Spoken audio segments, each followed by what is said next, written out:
Olá, pessoal, bom dia, tudo bem? Hoje a nossa aulinha será gravada, tá? E a partir do momento que terminar a atividade, dentro do horário da aula, assim que terminar a atividade, vocês mandem para mim a foto no meu privado, ok? Não aceito depois da aula, tá bom? Tem que ser durante a aula. Mas antes disso, vamos ver um conteúdo novo hoje que se chama os pronomes possessivos e os pronomes relativos. Ok? Então, os pronomes possessivos são aqueles que indicam posse, certo, pessoal? São aqueles que vai indicar uma posse. Eu, meu, né? Meu, seu, teu, tuas. Então, temos aqui. Toma para o seu nariz, toma para a sua coroa de flores. Então, esse seu, né, que está supostamente aqui também em negrito, e sua, esses são alguns pronomes possessivos, tá certo? Então, qual é a relação semântica estabelecida pelas palavras destacadas, né? São que os pronomes possessivos. Então, esses pronomes, eles estabelecem uma relação de posse, permanente ou não, tá? Entre o objeto ou assunto do que se fala e cada uma das pessoas do discurso. Então, assim, no segundo balão, né, quando ele diz assim, pro seu nariz. Então, a posse do nariz é de Silvestre, ou seja, a segunda pessoa do discurso. Então, a pessoa que se fala, no caso que é você, né? Então, seu. Então, seu a gente utiliza para você, né? O mesmo acontece no terceiro balão, para sua coroa de flores. Então, sua também, no caso, vai ser você, né? A posse da coroa também é da segunda pessoa, que é você. Então, os pronomes possessivos, eles concordam em número, gênero, tá? Com a coisa possuída. A gente sabe que número é singular e plural, né? Gênero é feminino e masculino. Então, sua casa, seus relógios, minhas amigas, meu amigo, nossas obrigações. Apenas as formas dele, dela, deles, delas e de vocês concordam com o possuidor. A casa dele, os livros dela. Então, no português brasileiro, pessoal, os pronomes possessivos, eles podem ser agrupados também, tá? Em dois subtemas. Então, o primeiro é mais adequado para quando escrevemos ou falamos em contextos mais formais. E o segundo é mais apropriado em situações de comunicação, que são as menos formais, né? A gente sabe que as formais são aquelas que a gente precisa falar com mais cuidado, com mais atenção, as palavras de acordo com o dicionário. E as informais são aquelas que a gente pode falar, conversar, né, no dia a dia, de maneira espontânea. Então, temos aqui no contexto formal, né? No contexto formal, a gente vai utilizar para eu, no singular, a gente utiliza meu, minha, meus e minhas. Para a segunda pessoa do singular, tu, teu, tua, teus e tuas. Terceira pessoa do singular, ele e ela, seu, sua, seus e suas. Primeira pessoa do plural, nós, é nosso, nossa, nossos e nossas. Segunda pessoa do plural, vós, que é vosso, vossa, vossos e vossas. Terceira pessoa do plural, eles, elas, seu e sua, e seus e suas.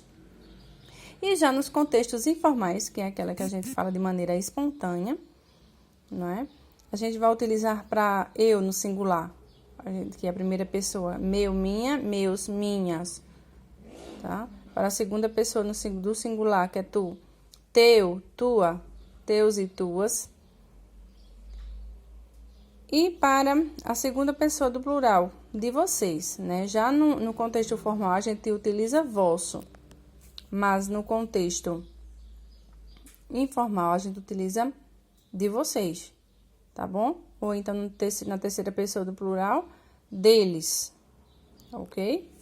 Veja a diferença. Deles, tá? No informal. E vossos e vossas e seus e suas. Então, há uma grande diferença, não é? Da maneira formal de falar e da maneira informal, ok? Já os pronomes indefinidos, pessoal, são aqueles que a gente não define de quem se trata do texto, tá? Temos aqui uma tarde na hora do pôr do sol, quando vários guerreiros e donzelas passeavam pelas margens do rio Paraná, Moro te disse: quem vê o que este guerreiro é capaz de fazer por mim? Olhem só. Então, pessoal, essas palavras, assim como alguns, poucos, muitos, tudo, representam uma quantidade indeterminada e não se refere a nenhum termo do contexto. Por isso, é classificada como um pronome indefinido. Olha, a gente não pode definir alguns, por exemplo, a gente não sabe. Alguns foram algumas coisas, mas a gente não sabe que algumas coisas foram essas. Poucos, muitos, né? Não determina no texto. Então, por isso que são chamados de pronomes indefinidos, tá? Como aqui, por exemplo, seus conselhos estavam certos. Aqui está como adjetivo, né? E aqui, certos conselhos não são bons. E aqui já está como pronome, tá bom? Vocês podem observar que já muda o contexto. Certos depois e certos antes da frase. Certo antes da frase, né? Vai representar alguns. Então, é pronome indefinido. Já depois na frase, vai fazer o papel de adjetivo, ok? Terceiro, a gente sabe que é numeral, tá bom? Primeiro, segundo, terceiro já é numeral. Então, tem terceiros, terceiro como alguns e terceiro como numeral também. Então, ele sempre procurava beneficiar terceiros. Então, esses terceiros eu posso substituir por alguns, ok? Então, tradicionalmente, os pronomes indefinidos, eles são classificados quanto à sua capacidade de se flexionar, ou seja, de mudar. Flexionar quer dizer mudar. Então, variáveis em gênero e número. Então, eles podem mudar de acordo com feminino e masculino e com plural e singular. Então, algum, certo, determinado, muito, nenhum, outro, pouco, próprio, quanto, tanto, todo e vários. Então, aqui eu também posso colocar uns, alguns, certos, eu posso colocar todos também no plural. E variáveis apenas em número, tá? Qual e qualquer. Isso aqui é variável apenas em número, tá certo? Apenas no singular e no plural.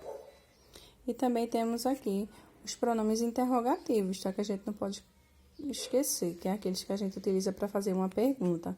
Que, quem, qual, quanto, quem, né? São para fazer perguntas utilizados. Os exclamativos, que, qual, quanta, que, também são utilizados, são pronomes exclamativos.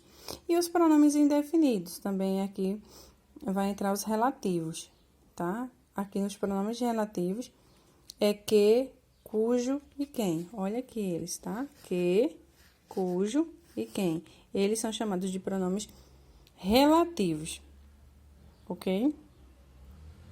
Então, nesses 3 exemplos que a gente acabou de ver, as palavras destacadas referem-se a um termo anterior. Então, é algo que foi dito anteriormente. Para a gente não falar novamente, a gente coloca dentro da frase um pronome relativo, tá bom? Daí sua classificação como pronome relativo. Em todas as variedades da língua, o que é pronome relativo mais empregado. Já os outros, que é quem, cujo e qual, são utilizados em contextos mais formais.